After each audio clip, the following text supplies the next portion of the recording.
qu'on fait dans les transports? Parce qu'il y a beaucoup de monde, même des millions de personnes dans le métro, dans les trains, dans les bus.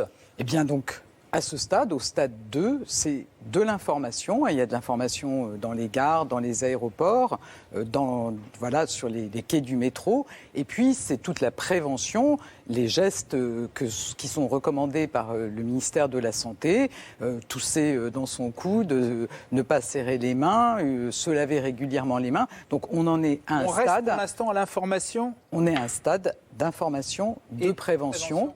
Hier, 200 conducteurs de bus de l'Essonne ont arrêté le travail en faisant valoir leur droit de retrait, comme au Louvre. Ils ont le droit ?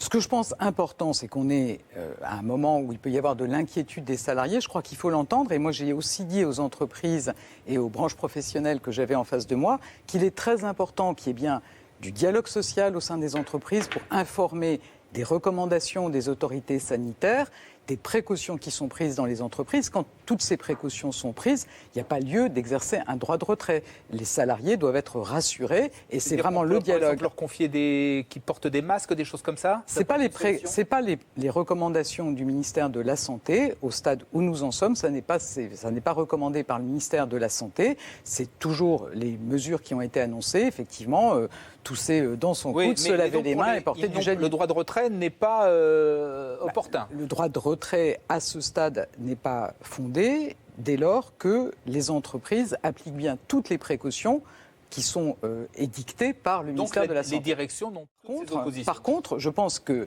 si on veut réussir, il faut être à l'écoute des craintes de certains élus, de certains citoyens.